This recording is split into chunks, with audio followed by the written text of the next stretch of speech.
Mga boss, pagkalipas ng 2 taon at saka 3 buwan mula nung itinanim namin itong aming mga niyog, abay, napakalaki na nila. Mataas na, mas mataas pa nga kaysa sa akin. Kaya ako'y natutuwa. Totoo siguro yung mga sinasabi ng iba na itong mga dwarf na niyog daw ay mabilis lang lumaki at mabilis ding mamunga. After 3 years ay mamunga na sila. Kaya ako'y natutuwa at isa-isa ko silang tiningnan. Doon ko nalalaman mga boss na kapag tinignan natin itong mga niyog, malalaki na at malulusog. Ngunit nakikita ko na yung iba pala ay inatake o kinain yung kanilang mga talbos ng mga salagubang. Ang tawag doon sa iba ay uwang at dito naman sa amin ay bakukang. Kaya mga boss ay ako'y nangihinayang dahil nga yung sabi ng iba ay ito daw ay mamamatay kapag hindi naagapan. Kaya hindi ako nagsasayang ng panahon.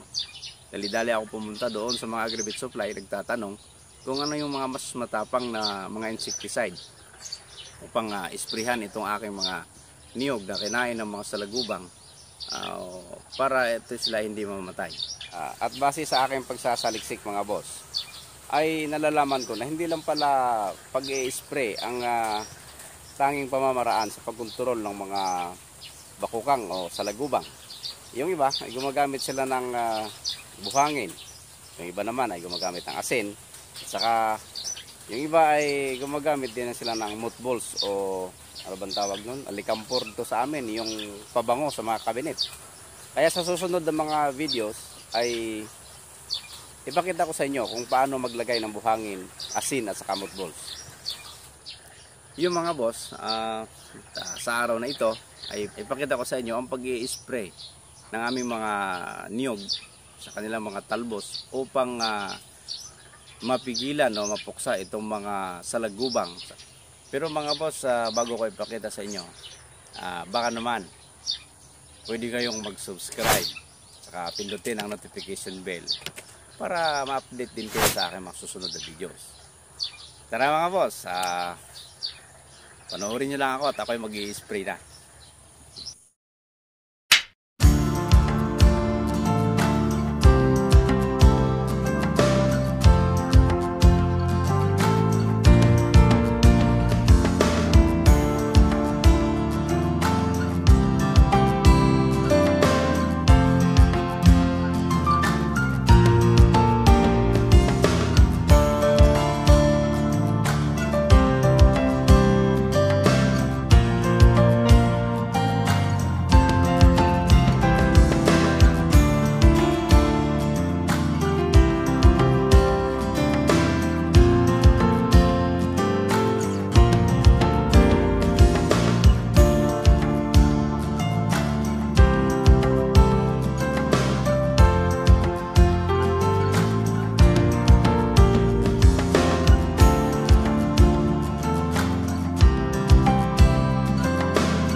A few moments later.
Mga boss, maraming salamat sa panonood.